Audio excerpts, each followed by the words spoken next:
والله مامۆستا ئازارەکانی ژیانم زۆرە بەس ئێستا یعنی چی باسکەم هەندێک جار ئافرەتێک پێ عیبە بڵێ من چۆن براکەم مافی خۆیەتی عەتو و سۆز و خۆشەویستی لەگەڵ خێزانەکەیە هەبێ چۆن مافی خۆیەتی لەگەڵ خێزانی خۆیان بچێتە دەرەوە چۆن مافی خۆیەتی لەگەڵ خێزانی خۆیان ئیسراحەتکە ئەی بۆ مافی من نییە يعني ئەوان بۆ مافی من نییە بۆ من عیبەیە بۆ من عیبەیە ئەگەر بەڕای خۆم بڵێم زەواجەکەم بۆ من عیبەیە ئەگەر کەسێکی تر ژنەکەشی عمری خوا بکە پیاوێک ژن بێنێتەوە ئاسایی بێ بۆ من عیبەیە شو بکەم بە پیاوێکە ژنی عمری خوای کردووە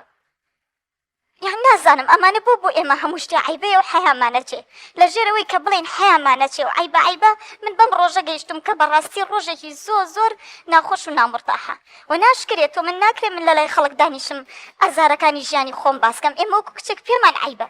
یعنی بەڕاستی پێمان عیبە بێ بڵێم هیچ ئازارێکم نییە و لە ماڵی دایکمە زۆر مرتاحم و هیچ کێشەیەکم نییە تەنانە لای براکانیشم پێمان عیبە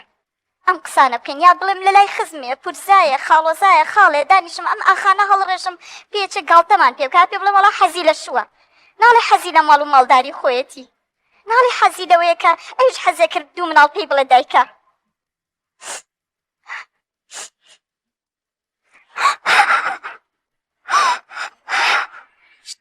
ئێستا لای کەسیش باسە نەکردووە ئەم هەموو ناڕەحەتیانی کە هەت بوو ئەم هەموو ئازار و دڵشکانانی کە هەت بوو تا ئێستا لای کەسیش باسە نەکردووە ناکرێت لە لای کەس باسی بکەی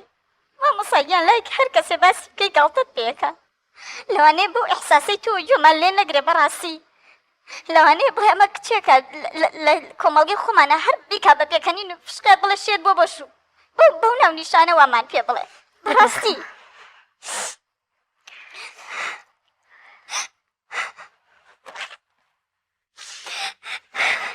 بەداخەوە ئەوەی کە تۆ باسیەکەی کێشەی چەنەها کچانی ئەم کۆمەڵگەی ئێمەیە یعنی من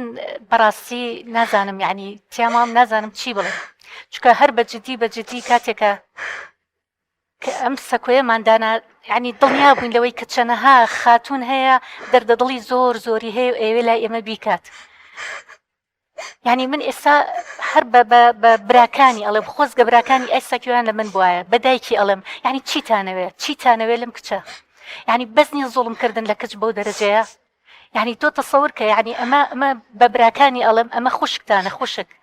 یعنی کاتێک کە تۆ بۆ شێوەیە زوڵم لە خوشکی خۆتەکەی یا دایکێ بۆ شێوەیە زوڵم لە کچی خۆی ئەکا جیاوازی ئەکا لە نێوان کوڕەکانی و کچەکانیە یعنی ئەتانوێت چی بکات یعنی زۆر جار هەیە ئەم پرسیارە لە خۆتان بکە یعنی ئەتانوێت چی بکە یعنی ئایا ئەتانوێت بە مۆبایلێکی دەستی بچە سەر لە ماڵی خەڵکی تێگا و لەژێرە بە مۆبایل خەریکی کۆمەڵێک شت بێ یان بە شێوازێکی بە حیا و حرمەت و بە جوانی و ئەوەی کە لە ناخەیەتی بە ئێوەی بڵێ باشە بە ئێوەی بڵێ یا بێ لە دەرەوە باسی بکاوێ بکەچی تری باسکە یارمەتی نان مامۆساییان پێ دەڵێنەوە قسمەت و نسیب و خۆوە بۆ بەختر نەکراوەتەوەی تر دانیشاڵێکی بەتەمای بڵێ چی خەتای ئێمە نەبووە ئەوەیە هاو بە کەڵک ناهاو ئەوان وا بیرەکەنەوە لە قسەکانیشیانە یارمەتی نان دوو قسەی خۆش بۆ بکەن کەوا هەستکەی لەم ماڵایە و کارەکرێک و دڵشکاوێک نیت